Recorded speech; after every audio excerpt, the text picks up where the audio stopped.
आपकी माताएं और आपकी बहनें, आप उन्हें वस्तुओं में बदल रहे हैं। आपको इसके खिलाफ विरोध करना चाहिए।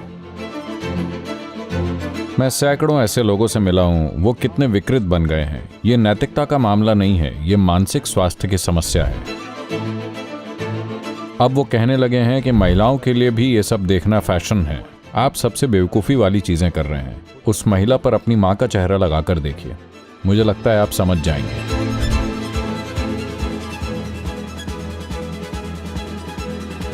नमस्कारम सद्गुरु। ऐसा लगता है अश्लील वीडियो देखना कैसे रोकें, ये इंटरनेट पर सबसे ज्यादा खोजा जाने वाला सवाल है। मेरे कुछ पूर्व सहपाठी हैं जिन्हें इसकी लत लग गई थी, जिससे उनका जीवन औंधे मुंह गिर गया। लोगों को लत क्यों लग जाती है और वो कैसे इससे आसानी से बाहर आ सकते हैं? देखिए, अश्लील वीडियो का मतलब सेक्सुअलिटी नहीं है। ये एक तरह की बीमारी है जिसे आप पनपने दे रहे हैं। जब मैं कहता हूं बीमारी, सेक्सुअलिटी बीमारी नहीं है। ये हमारे जन्म का हिस्सा है। हम इसकी वजह से यहां हैं। हम यहां इसके लिए नहीं हैं, हम यहां इसकी वजह से हैं। हमारा जन्म इससे हुआ है। तो ये बस सही या गलत का सवाल नहीं है। ये बस ऐसे है। बाकी जानवरों के लिए प्रकृति उनकी कामुकता को नियंत्रित करती है, क्योंकि उनकी कामुकता मौसम से जुड़ी है। बाकी समय उन्हें पता भी नहीं होता कि कौन नर है, कौन मादा है। हेलो? तो प्रकृति उन्हें नियंत्रित करती है। आपको क्या लगता है, क्यों यह नियंत्रण प्रकृति ने आप पर नहीं किया? क्योंकि इसने भरोसा किया कि आपके पास थोड़ा ज्यादा दिमाग है। लेकिन आप यह साबित करने में लगे हुए हैं कि आपके पास वो नहीं है। हां, क्योंकि कम उम्र में अगर आप ये चीजें देखेंगे तो आपके दिमाग में कुछ और नहीं चलेगा। तो इस प्रक्रिया में मैं कहूंगा महिलाओं के पास बहुत बड़ी जिम्मेदारी है और इन चीजों को रोकने की जरूरत है, क्योंकि इसके बारे में कोई कुछ भी नहीं बोल रहा है। और अब वो कहने लगे हैं कि महिलाओं के लिए भी ये सब देखना फैशन है। कोई कह रहा है कि ये सेक्स एजुकेशन है।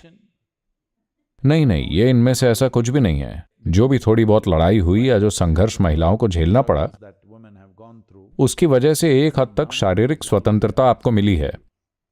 आप इसे अश्लील वीडियो के जरिए वापस फेंक रही हैं। इसका मतलब आप वैसे ही एक वस्तु हैं। Alright. अगर आप मनुष्य बनना चाहती हैं तो आपको इसके खिलाफ विरोध करना चाहिए। सड़कों पर नहीं, आप जहां भी ये देखें, आपको इसे वहीं रोक देना चाहिए। आपको समझना चाहिए, ये किसी के आनंद, किसी के मजे, किसी के उपभोग के बारे में नहीं है। ये महिला को खिलौना बनाकर आपको वस्तु की तरह पेश करने के बारे में है। अगर महिलाएं इसका जिम्मा नहीं उठाती हैं तो इतनी अक्ल अभी तक पुरुषों को नहीं है। जब तक वो ऊपर नहीं उठते हैं, जब तक वो ऊपर नहीं उठते हैं। हां, और खासकर मैं सैकड़ों ऐसे लोगों से मिला हूं, कम उम्र में ही वो इन चीजों में पड़ गए और कितने विकृत बन गए हैं। और अपने आसपास के लोगों के साथ सार्थक रिश्ते बनाने के लिए खुद के भीतर वो कितना भुगत रहे हैं। वो इतनी बुरी हालत में हैं कि मैं आपको ये सब बताना भी नहीं चाहता। ये चीजें उन्होंने मुझे बताई हैं। उस वजह से उन्हें कितनी तकलीफें झेलनी पड़ी, क्योंकि उन्हें छोटी उम्र में ही इस चीज की लत लग गई। तो इससे छुटकारा कैसे पाया जाए, आपको ये समझना चाहिए। जैसा कि मैंने आपको बताया, प्रकृति ने आपको एक विशेष बंधन से मुक्त किया है, ये सोचकर कि आप एक जागरूक जीवन हैं। आप हर चीज जागरूकता से करेंगे। इसका मतलब यह नहीं कि हर समय आप बस वही चीज करते रहें। प्रजनन प्रक्रिया तो ये भोग के बारे में नहीं है, ये आनंद के बारे में नहीं है, ये प्रेम के बारे में नहीं है। ये बस एक मजबूरन आदत है। If you do not understand compulsiveness is slavery, then what to do with you? Hello?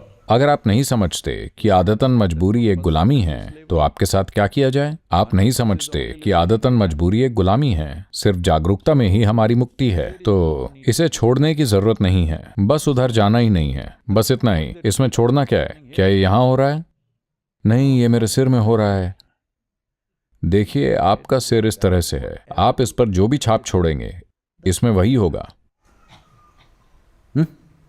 आपके दिमाग की प्रकृति यही है, आपको समझना चाहिए। हर टेक्नोलॉजी, हर सुविधा जो आपके पास आती है, आप उसे अपनी बर्बादी के लिए प्रयोग करना चाहते हैं। अरे इसमें नुकसान क्या है सद्गुरु? नुकसान ये है, आपकी माताएं, आपकी बहनें और आपके पास की सारी महिलाएं, आप उन्हें वस्तुओं में बदल रहे हैं।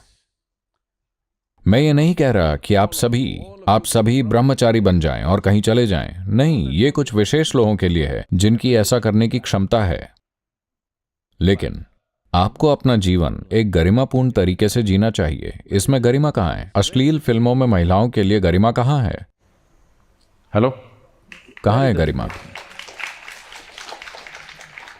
तो आपको लगता है कि आधी जनसंख्या की, धरती की आधी जनसंख्या की गरिमा छीनकर आपको कोई आनंद मिलेगा? यह घिनौना है। ये नैतिकता का मामला नहीं है, यह मानसिक स्वास्थ्य की समस्या है। आप समझ रहे हैं? यह मनोरोग का मामला है। तो ये नैतिकता नहीं है, आप मनोरोगी बन रहे हैं सिर्फ इसलिए कि आप अपने दोस्तों के बीच कुछ भद्दा देखकर ही करते हैं। तो ये मत सोचिए आप कुछ बहुत बड़ा काम कर रहे हैं। आप सबसे बेवकूफ़ी वाली हरकत कर रहे हैं। अगर आपको मेरी बात समझ में नहीं आ रही है तो जो अश्लील फिल्म चल रही है उस महिला पर अपनी मां का चेहरा लगाकर देखिए, मुझे लगता है आप समझ जाएंगे।